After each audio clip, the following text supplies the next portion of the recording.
I'm glad there aren't many people out and about at this time of night. If there were, I would probably be getting more than a few stares.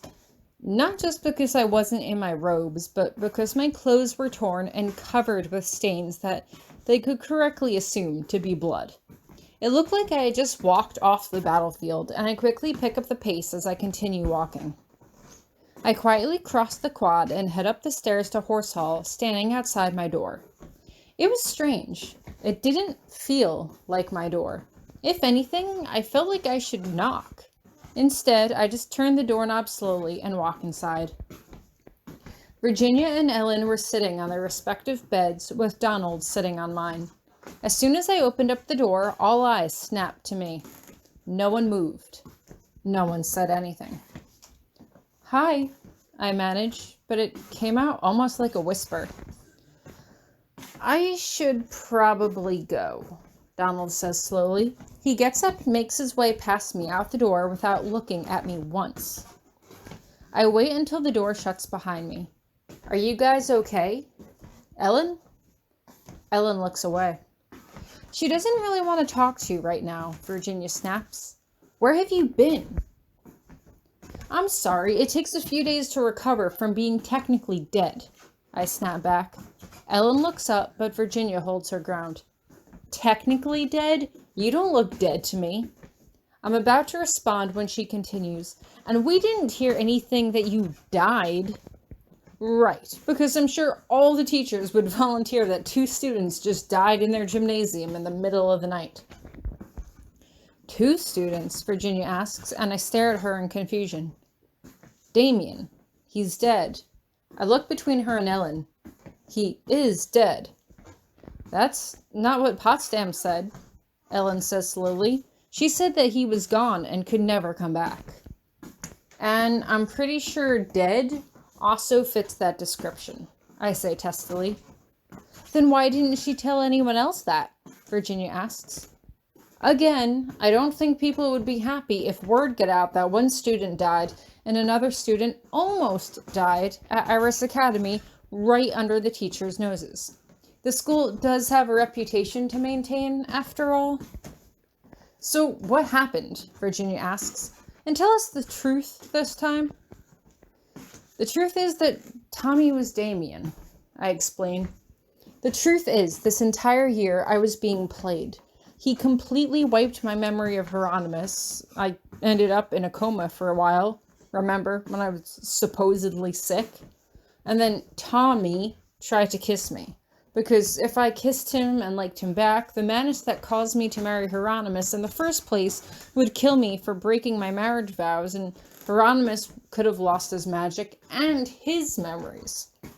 I crossed my arms over my chest. So this was kind of a delicate situation, and I kind of also wasn't allowed to be aware of any of it, considering if I did, I could have gone into a coma and never woken up, which, again, almost happened, by the way. "Hey, because of you, we had to have our memories wiped too," Virginia retorts. "Shielded, not wiped," I explain. "Otherwise you wouldn't be able to remember everything now." "Do you remember everything now?" Ellen asks. "I only hope," I say before letting out a long sigh.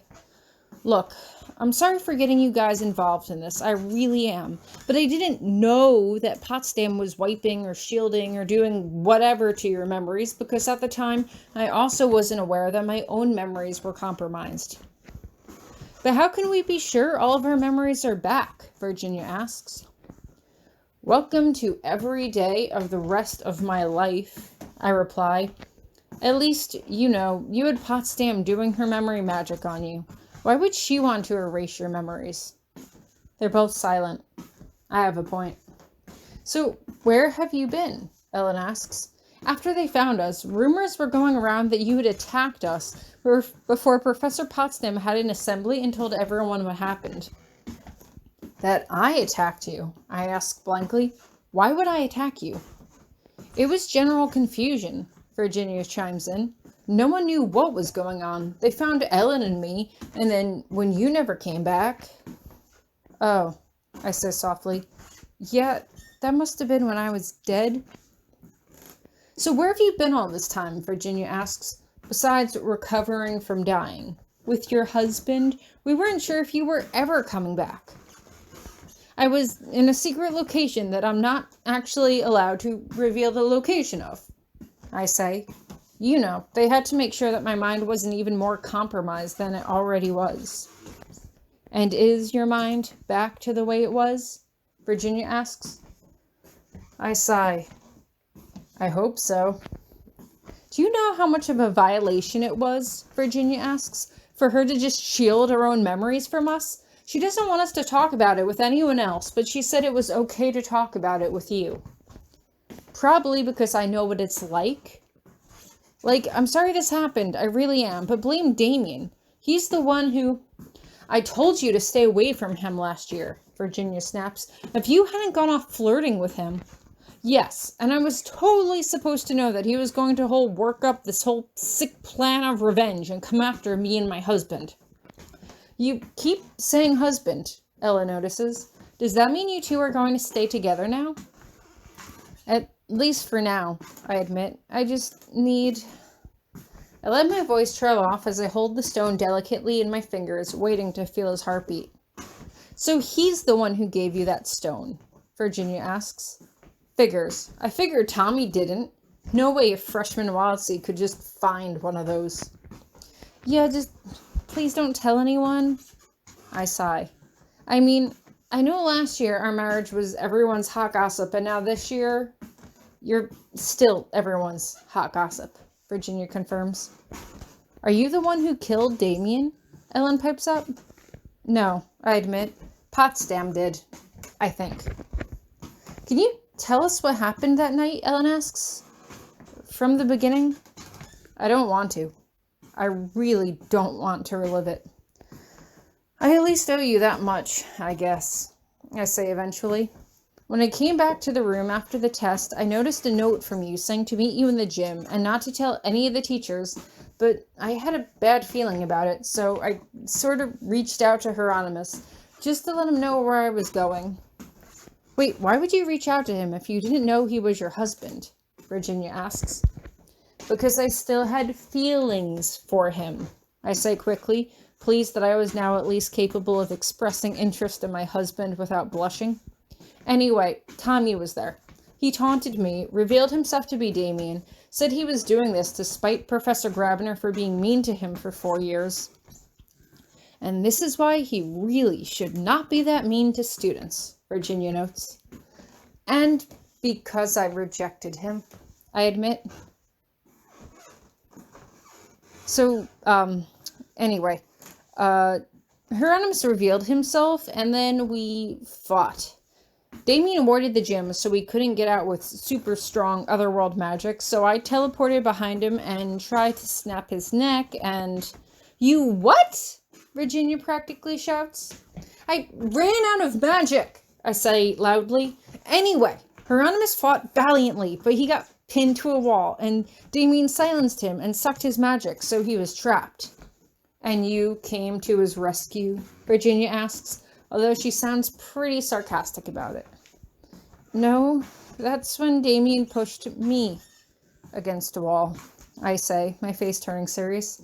He stabbed me in the shoulder with something.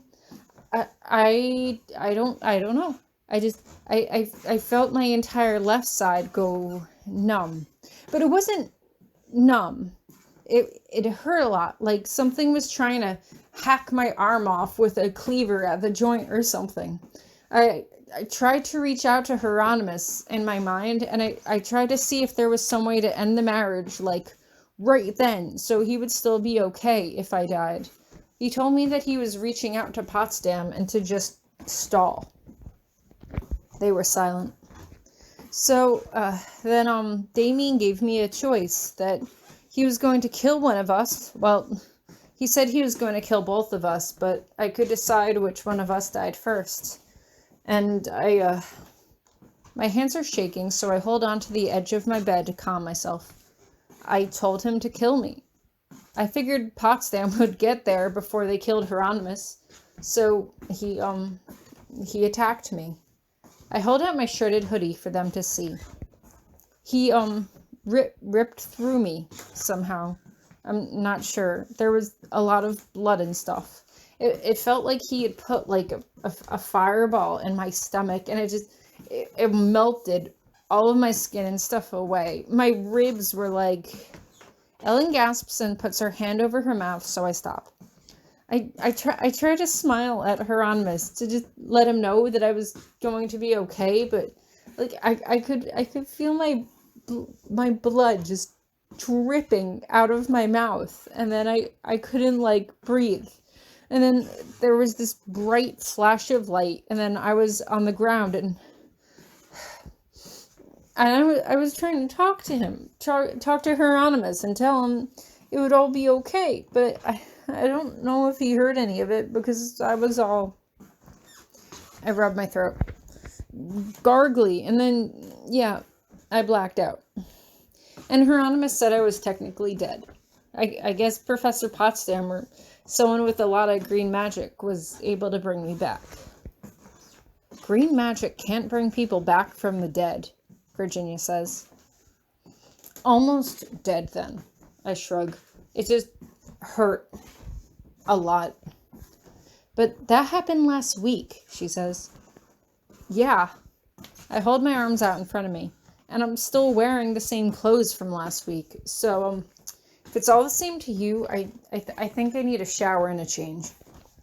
They don't say anything as I grab some pajamas and leave the room.